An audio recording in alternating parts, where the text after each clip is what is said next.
जरा सोचिए, धरती पर होने वाले सबसे बड़े धार्मिक आयोजनों में से एक की पूरी व्यवस्था की जिम्मेदारी किसी के कंधों पर है। प्रयागराज का माघ मेला सिर्फ एक त्योहार नहीं है, ये तो मानो कुछ हफ्तों के लिए एक पूरा महानगर बसाने जैसा है। तो आज हम यही समझेंगे कि कैसे एक असाधारण ट्रैफिक प्लान इस लगभग नामुमकिन लगने वाले काम को मुमकिन बना देता है। ये जो तस्वीर है ना, ये एक ऐसी प्लानिंग का नतीजा है जिसकी हम कल्पना भी नहीं कर सकते।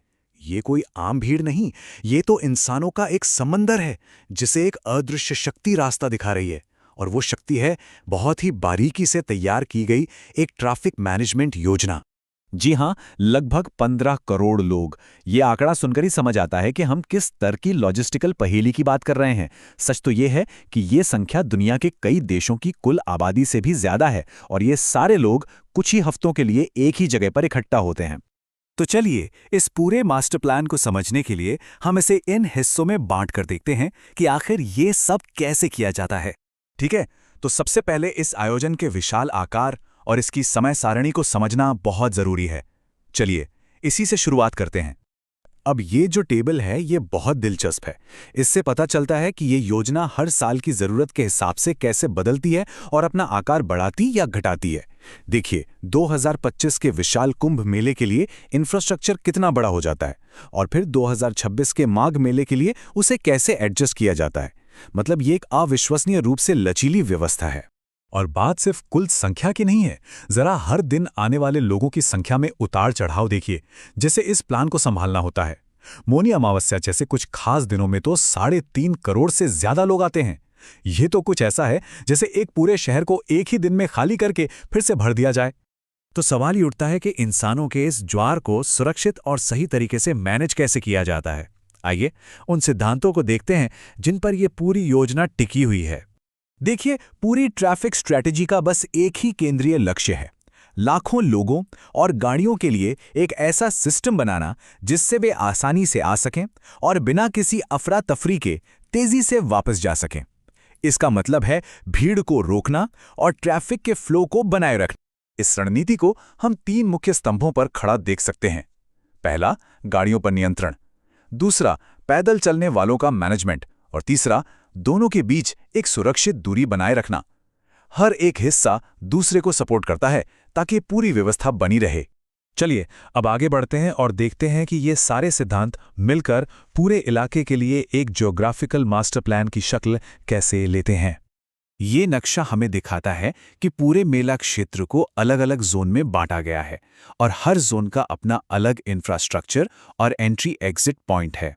इतने बड़े इलाके को इन जोन और सेक्टरों में बांटना ही अव्यवस्था को व्यवस्था में बदलने का पहला और सबसे जरूरी कदम है। ये बिल्कुल वैसा ही है जैसे एक बड़े शहर को छोटे छोटे मोहल्लों में बांट दिया जाए ताकि उसे संभालना आसान हो। अब ये देखते हैं कि ये जो ट्रैफिक फनल सिस्टम है वो असल में काम कैसे करता है। इसके लिए हम एक श्रद्धालु की यात्रा को ट्रैक करेंगे, ये समझने के लिए कि आयोजक कैसे लाखों लोगों को हाईवे से लेकर पवित्र संगम तक सुरक्षित पहुंचाते हैं। सब कुछ शहर के काफी बाहर से ही शुरू हो जाता है, जहां से ट्रैफिक को इन 7 मुख्य सड़कों में से किसी एक पर चैनल किया जाता है, मतलब एक तय रास्ते पर भेजा जाता है। और कमाल की बात यह है कि ये योजना सिर्फ रास्ते नहीं बनाती, बल्कि ये अनुमान भी लगाती है कि किस रास्ते से कितने लोग आ सकते हैं। इसी डेटा के आधार पर संसाधनों को ठीक उन जगहों पर लगाया जाता है जहां उनकी सबसे ज्यादा जरूरत होती है। ये डेटा ड्रिवन प्लानिंग का एक बेहतरीन उदाहरण है। अच्छा, अब जो गाड़ियां आती हैं उन्हें संभालने के लिए पार्किंग लॉट्स का एक बहुत बड़ा नेटवर्क बनाया जाता है।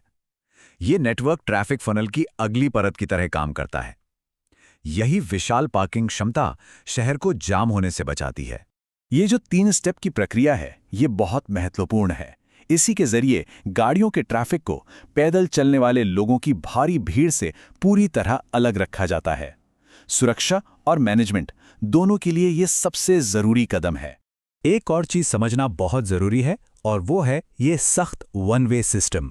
ये इसलिए बनाया गया है ताकि कहीं भी जैम ना लगे और लोग लगातार एक दिशा में सुरक्षित तरीके से आगे बढ़ते रहें। कोई भी वापस नहीं मुड़ता, जिससे आगे बढ़ने की गति हमेशा बनी रहती है। लेकिन तब क्या होता है जब एक ही दिन में 3.5 करोड़ लोग आ जाते हैं? ऐसे में ये पूरी योजना अपने हाईएस्ट गियर में काम करना शुरू कर देते हैं। इसका मतलब ये है कि आम दिनों में जो भी नियम कानून चलते हैं वो सब रोक दिए जाते हैं। जिन रास्तों के बारे में हमने अभी बात की, उन्हें भी इस भारी भीड़ को संभालने के लिए पूरी तरह से बदल दिया जाता है। आइए इसे समझने के लिए एक रास्ते को केस स्टडी के तौर पर देखते हैं। इससे ये पता चलेगा कि इसमें किस अविश्वसनीय स्तर का माइक्रो मैनेजमेंट शामिल होता है। इससे साफ पता चलता है कि पीक दिनों में ये पूरा सिस्टम एक डायनामिक रियल टाइम ऑपरेशन में बदल जाता है, जो पार्किंग की क्षमता के आधार पर ट्रैफिक को दिशा देता है। ये एक तरह से एक जीवित सिस्टम है जो ज़रूरत के हिसाब से खुद को ढाल लेता है।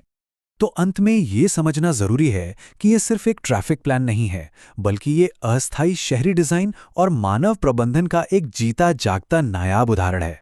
आखिरकार माघ मेला इस बात का एक शक्तिशाली ब्लूप्रिंट देता है कि कैसे एक बहुत ही सूक्ष्म और सावधानीपूर्वक की गई प्लानिंग नामुमकिन को भी मुमकिन बना सकती है।